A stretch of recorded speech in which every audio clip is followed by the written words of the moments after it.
Hello people, welcome back to my YouTube channel StudyTube India for Commerce and Management.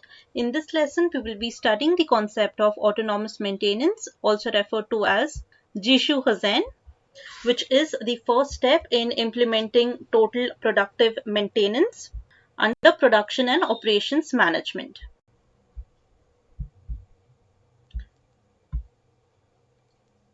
Autonomous maintenance, also referred to as Jishu Hazen, is an approach to maintenance where machine operators take the responsibility for basic maintenance tasks away from the maintenance personnel. So this is the very first step in the process of implementing total productive maintenance in which the basic maintenance tasks are handed over to the machine operators from the maintenance personnel, right? Autonomous maintenance means the machine operators will take the responsibility of maintaining the machines, right? Which is also referred to as Jishu Hozen. So this means that activities like safety checks, cleaning, lubrication are performed by the machine operators, which gives the maintenance techs or the maintenance personnel the freedom to concentrate on more complex maintenance tasks. So if this autonomous maintenance is implemented correctly, there are various additional benefits. Let us see certain main benefits of autonomous maintenance. So the first benefit is ensuring equipment is properly cleaned and lubricated. So when many big repairs are going around and maintenance personnel are in hurry, simple tasks like cleaning and lubrication often don't get much attention that they deserve. Therefore, with autonomous maintenance, machine operators can take over and ensure that these tasks, these simple basic tasks, are carried out in a proper and timely manner, right? Then second benefit is noticing issues before they lead to a critical failure. When machine operators have an in-depth knowledge of the equipment they work with, they can recognize the early signs of equipment deterioration and malfunction and initiate the corrective actions. Another benefit is freeing maintenance personnel from for higher level tasks. So as discussed in the first benefit, that autonomous maintenance does not render the maintenance staff redundant. Instead, it frees them to focus and plan better and prioritize their specialist skills for more critical equipment related issues, right? So so these maintenance personnel can do or can take care of higher level tasks instead of the simple and basic ones. Then next benefit is improving employee participation. This is my machine and I must maintain it is the basic philosophy of autonomous maintenance. Therefore, autonomous maintenance improves the employee participation as well as it develops a sense of belongingness and responsibility towards the organization.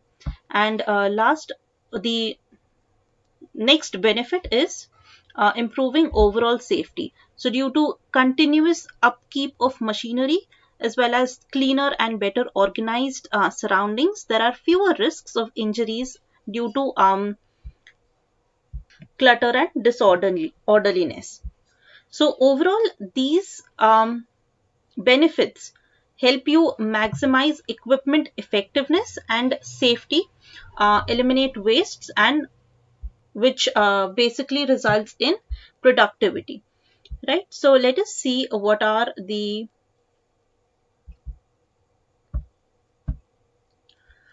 steps for implementing autonomous maintenance, right? So first step is increasing operator knowledge.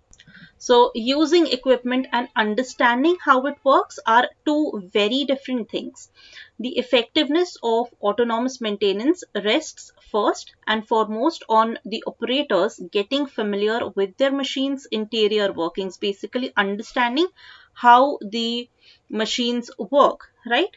So as mentioned earlier, the operators must be adequately trained and tested to ensure that they understand details like machines components, their purpose, how they function, signs of deviation from optimum performance, that is understanding when the machine is not performing optimally, the maintenance actions they need to perform, and how to report issues to the maintenance team. So all these things the operators should understand. Then next step is initial performing initial cleaning and repairs. So this step involves overhauling and cleaning the equipment and the surrounding areas to get into an almost brand new condition.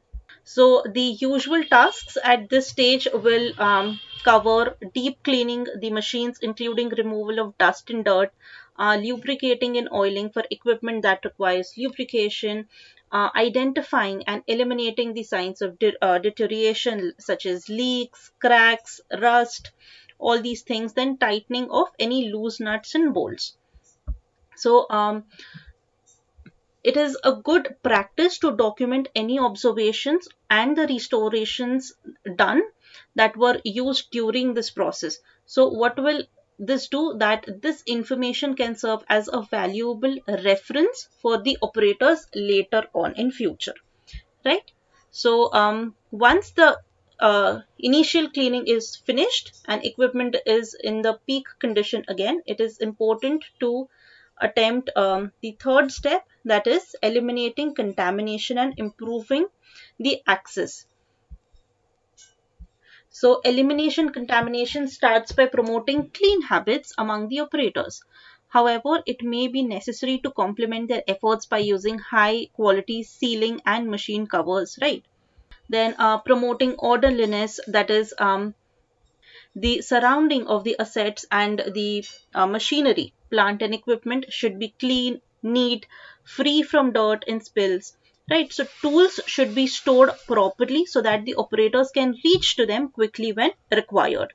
And promoting safe access also is covered in the third step. So, safe access to maintain and clean a machine is important.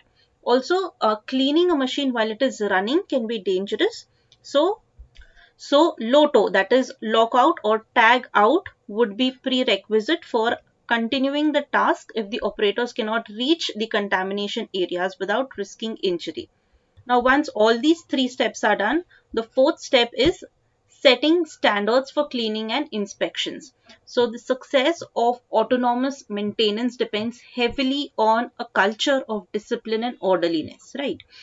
So, to sustain the benefits of what the operators have learned so far in the previous three steps, there must be some standard to guide cleaning, lubrication, and inspections. So, as mentioned in the second step itself, it is a good practice to document that cleaning and restoration rules and regulations. So, this documentation can serve as a baseline for establishing the required standards, right? These standards would cover what to clean, how to perform those tasks, how often these tasks should be performed, and other maintenance related information operators might find useful. Then, fifth step would be to carry out inspection and monitoring. Now, the operators have the required training and tools to handle the equipment. They are officially in charge of their own machines' daily upkeep and the way they adjust their assigned maintenance routines if it improves the productivity. So, at this stage, the maintenance lead can use scheduling tools like CMMS to check that workflow is streamlined between both units. So this is done by tracking the operator's maintenance related tasks and comparing them with the maintenance units schedules to avoid overlapping or duplicated duties. So this step takes care of the control function. Then another step is implementing a visual maintenance management. So visual maintenance management means making it as obvious as possible to see whatever is going on with every piece of equipment. That is arranging, or yes, basically arranging and displaying the things, not things but the equipments, tools in such a way that the operators know कब कौन सी चीज कहाँ काम कर रही है, or where it is being used, right? So that is implementing such visual maintenance management. For example, you can use color coded tags to indicate the sequence on checks of machine and inspection frequency, right? Then they can also change the opaque machine coverings to a transparent covers to know that हाँ कि यहाँ पे ये machine है. Then they can also use posters and wall signs as reminders for all operators and so on and so forth. So these things can be done to implement visual maintenance management. And um, now, since autonomous maintenance is a part of total productivity maintenance, the implementation is not done until the organization establishes a continuous improvement process. Therefore, the seventh step to implement autonomous maintenance is ensuring continuous improvement. This means you'll need to evaluate the standards and procedures that were previously established periodically.